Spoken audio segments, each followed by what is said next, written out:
இப்போ நெட்ஃபிளிக்ஸ்ல தமிழ் டப்பிங்கோட வெளிவந்திருக்கிற ஒரு ஹாலிவுட் மூவியான ஐ ஹாஸ்டேஜ் திரைப்படம் எப்படி இருக்கு அப்படிங்கறத இந்த ரிவ்யூல பாத்திரலாம். இந்த திரைப்படத்தை பொறுத்தளவுக்கு ஒரு என்கேஜிங்கான ஒரு த்ரில்லரா எடுத்திருக்காங்க.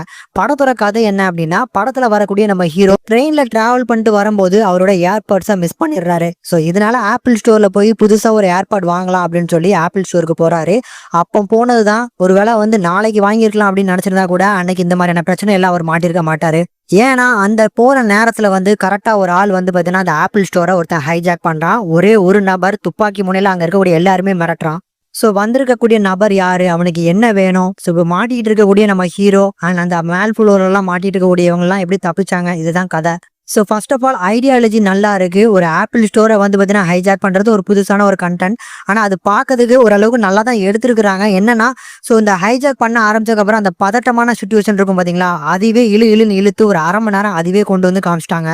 பட் சீரியஸ்லி அந்த பதட்டமான சுச்சுவேஷன்ல ரொம்ப லென்த்தா காமிச்சது தான் பிரச்சனையே தவிர, அந்த மேக்கிங் வைஸ் சூப்பரா பண்ணியிருந்தாங்க. ஐயோ இவன் மாட்டிக்கிட்டாங்களே, இவங்க எல்லாருமே எப்படி தப்பிக்க போறாங்க அப்படிங்கிற அந்த பதட்டம்லாம் கண்டிப்பா உண்டாக்குது. சரி என்னதான் டிமாண்ட் வைக்க போறான் அப்படிங்கிற அந்த எக்ஸ்பெக்டேஷன் இருக்கும் பாத்தீங்களா, அதை சொல்றதுக்கு முக்காவாசி படம் முடிஞ்சதுக்கு அப்புறம் தான் அதை சொல்லவே செய்வான். அந்த நபர் எனக்கு இவ்வளவு வேணும், இதை நீங்க எனக்கு பண்ணி கொடுக்கணும் அப்படின்னு சொல்லி கேட்பான். மேலும் ஒரு சில கதாபாத்திரங்கள் எழுதின விதமும் பெர்ஃபார்மன்ஸும் சூப்பரா பண்ணியிருந்தாங்க.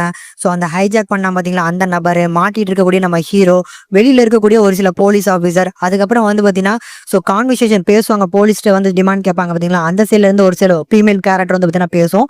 ஸோ அவங்க எல்லா கேரக்டருமே நல்லா ஹேண்டில் பண்ணியிருக்காங்க. கிளைமேக்ஸுமே ஓரளவுக்கு நீட்டா முடிச்சிருக்கனால பார்க்கறதுக்கு ஒரு ஒன் டைம் வாட்ச் மூவி தான். என்னன்னா ஒரு சின்ன சீனை பாத்தீங்கன்னா பெருசா இழுத்துட்டாங்க.